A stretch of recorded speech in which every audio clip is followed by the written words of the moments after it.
آپ کی جو کتاب ہے اس میں پچھلے 50 سال کے اہم واقعات ہیں، اور جب پاکستان بنا تھا 1947 میں تو اس وقت آپ ینگ تھے. آپ کے جو والد تھے بلور الدین صاحب، وہ پشاور کے ایک بڑے اہم بزنس مین تھے.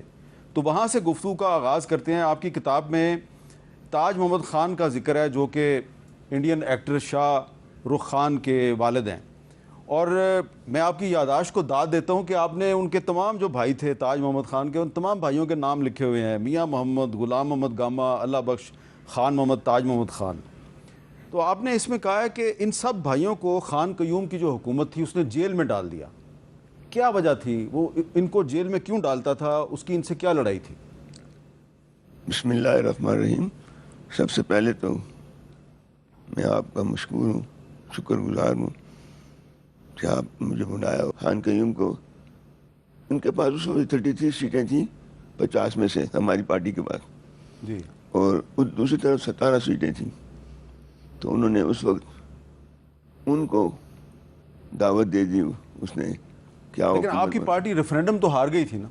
ریفرینڈم تو ہم نے پارٹی نے وہ کیا تھا، بائیکاٹ کیا تھا، ہم نہیں لڑیں گے. اچھا، وہ انہوں نے یک طرفہ ریفرینڈم تھا، ہم نے ریفرینڈم میں حصہ نہیں لیا تھا. ٹھیک ہے. کیونکہ ہم نے کہا بھی الیکشن ہوا ہے، الیکشن میں تو فیصلہ ہو گیا ہے. اور کمال یہ ہے، عجیب و غریب مسئلہ ہے کہ جس پاکستان ہے یہاں پر مسلم لیگ بالکل ہار گئی تھی. ہمارے صوبے میں مسلم لیگ ہار گئی، پنجاب میں بھی ہار گئی، سندھ میں بھی ہار گئی. ٹھیک ہے. صرف مسلم لیگ جیتی سارے بنگال میں، باقی سب سے ہار گئی تھی. لیکن اب جو پاکستان بنا ہے اس میں لوگوں نے 47 میں ووٹ نہیں دیا تھا، لیکن پھر وہ حکومت بن گئی. جو کچھ وہ ایک لمبی سٹوری ہے، ٹھیک ہے. اس میں نہیں جاتی. بات یہی ہے کہ پھر دعوت دی گئی ان کو حکومت. جب انہوں نے حکومت بنائی تو پھر ہمارے والوں نے کچھ جلسے جلوس کیے، اختلاف جو ہوتا ہے جمہوری، اس پر پھر ان کو غصہ آیا اور انہوں نے کہا کہ میں کچل کے رکھ دوں گا. انہوں نے لباباڑہ میں گولی چلائی گئی، لوگوں کو جیلوں میں ڈالا گیا، سینکڑوں لوگ وہاں شہید کیے گئے اور سب لوگوں کو جیلوں میں ڈالے گئے کہ یہ غدار ہے، ملک دشمن ہے، پاکستان کے دشمن ہے. تو اس میں سب کو جیلوں میں ڈالا. تو اس میں جو ہمارا یہ شاہ رخ خان کا والد تھا تاج محمد خان، تو اس کے سارے بھائی یہ کانگریس میں. ہمارا پشاور تھا تقریباً اس وقت کانگریس میں تھا. تو 37 کی گولی چلی ہے. تو ہمارے پشاور میں، دنیا میں، ہمارے اپنے انڈیا میں ایک بڑی گولی تو چلی امرتسر میں چلی تھی، اور دوسری بڑی گولی چلی ہے وہ پشاور کی ساخانی میں چلی تھی. اور اس میں ہمارے پشاور شہر کے لوگ شہید ہوئے ہیں، باہر سے لوگ نہیں آئے تھے اس وقت. صرف 3 مسلم لیگ ہمارے پشاور کے کانگریس کے صدر تھے، جو کانگریس کی پارٹی پر گولی چلی تھی. اس میں جو 3 بندے تھے ہمارے جو پشاور شہر کے رہنے والے تھے وہ گرفتار ہوئے تھے. ایک تھے اللہ بخش یوسفی، سیٹھی غلام ربانی، اور ایک تھے سید لال شاہ بخاری.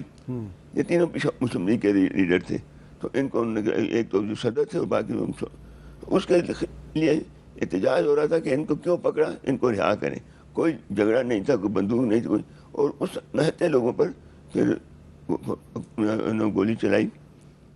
لیکن وہ بھی ایک بڑے مزے کی ایک تاریخی مسئلہ ہے کہ جب انہوں نے اس کو بلایا فوج کو گولی چلانے کے لیے، اور ادھر سے کوئی تشدد کوئی نہیں ہو رہا، صرف زندہ باد و مردہ باد کے جو نعرے ہوتے ہیں وہ لگ رہے تھے. تو اس میں فوج آئی، تو اس میں ڈوگرا فوج آئی تھی. تو انہوں نے ان کو کہا کہ فائر آن، تو انہوں نے انکار کر دیا. ان کا ان کے ہاتھ میں تو بندوق نہیں، کچھ نہیں، تو ساتھ ہم آئی کو ہم اس وقت فائر نہیں کرتے. پھر ان کو واپس کر کے پھر ان کو بلایا گیا گورا فوج کو. پھر گوروں نے جسے تھے انہوں نے گولی چلائی. ٹھیک ہے. اور جن لوگوں نے نہیں چلائی تھی ان کو پھر سزائیں ملی. تاج محمد خان جو ہے اس کو خان قیوم نے کیوں تنگ کیا؟ اس لیے کہ کانگریس کو پکڑ کر جیل میں ڈالو. تو اچھا، جتنے کانگریس ان کو پکڑ جیل میں ڈالو. تو پھر یہ پشاور سے چلا گیا؟ یہ پشاور سے یہ 5-4 دن وہاں انڈر گراؤنڈ رہا. ہم مسلم لیگ کے دوست تھے، ہم لوگ سب ایک تھے.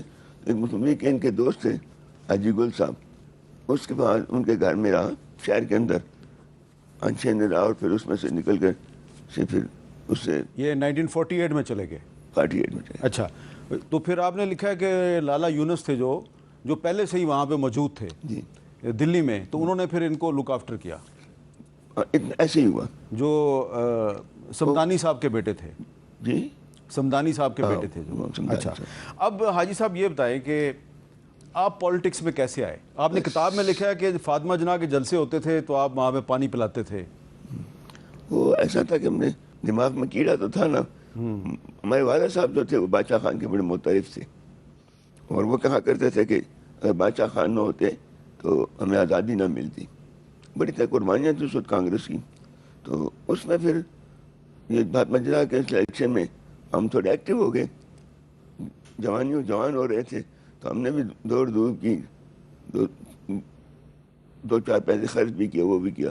تو پھر وہ الیکشن تو ہم ہار گئے, لیکن ہم نے وہاں سے پھر تھوڑی اسٹارٹ ہوئی. لیکن ولی خان بھی سپورٹ کر رہے تھے فاطمہ جناح کو, شیخ مجیب بھی سپورٹ کر رہے تھے, مولانا مودودی بھی سپورٹ کر رہے تھے, سارے فاطمہ جناح کو سپورٹ کر رہے تھے, وہ ہار کیسے گئیں؟ یہ تو ہماری اسٹیبلشمنٹ سے پوچھیں, مجھے کیا پوچھتے ہیں. اچھا. تو آپ پھر 69 میں آئے پالیٹکس میں, آپ نے نیب جوائن کر لی جی آپ, اور پھر 1970 کے الیکشن کی آپ نے پوری کہانی لکھی ہے اپنی کتاب میں. جی. اور وہ خان قیوم جو 1948 میں بھی آپ کو وکٹمائز کرتا رہا, تو اس کا راستہ روکنے کے لیے پھر آپ نے مفتی محمود صاحب کو چیف منسٹرشپ آفر کی. تو مفتی محمود صاحب کے ساتھ آپ کا الیکشن میں الائنس کیوں نہیں ہوا, الائنس الیکشن کے بعد کیوں ہوا؟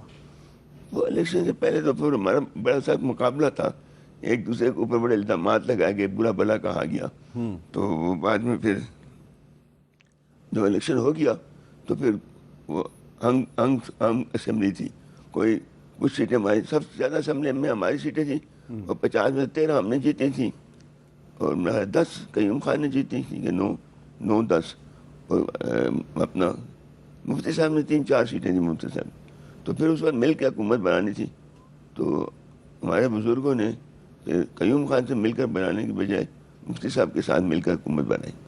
اچھا, پھر آپ کی جب حکومت بن گئی, خیبر پختونخوا جو اس وقت صوبہ سرحد تھا, بلوچستان میں بھی نیب کی اور جے یو آئی کی حکومت بن گئی, تو آپ کی جو صوبائی حکومتیں انہوں نے اردو کے حق میں ریزولوشنز منظور کیں.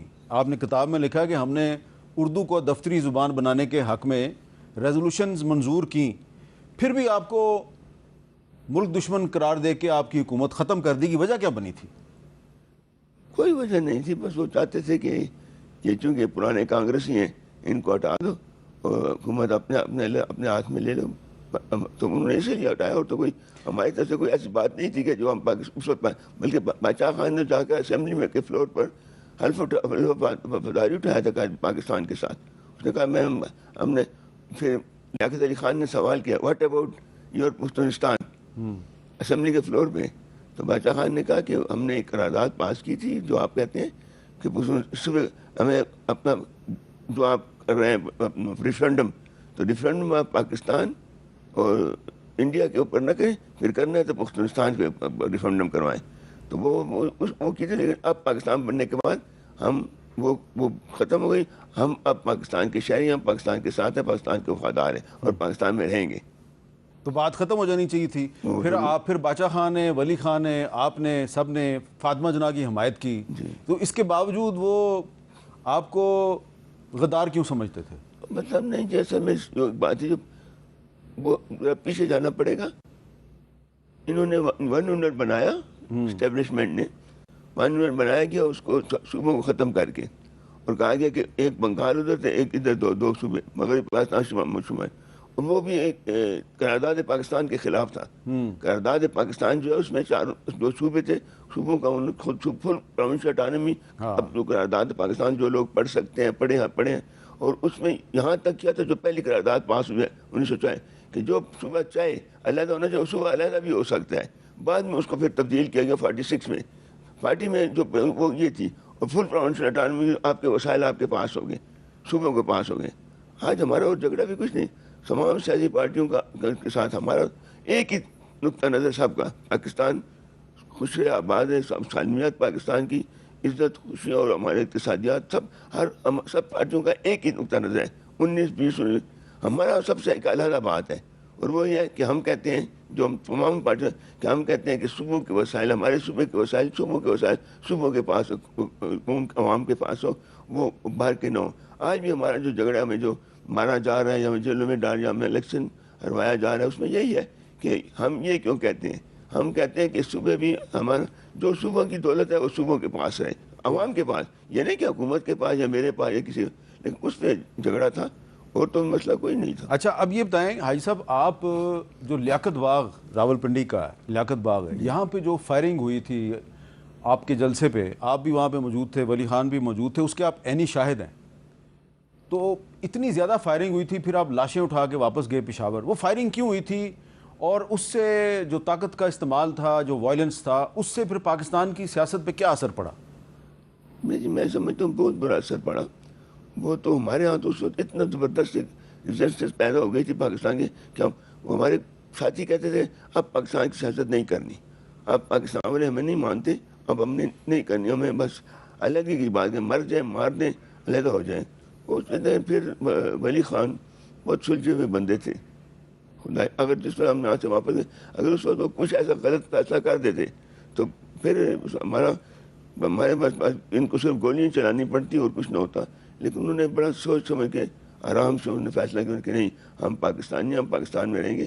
یہ تو جس نے کیا تو اس کا اپنا فعل ہے، یہ پاکستان کا اس میں کوئی گناہ نہیں، انہوں نے جو ہمارے ساتھ زیادتی کی ہے، لیکن ہم پاکستانی، ہم پاکستان میں رہیں گے۔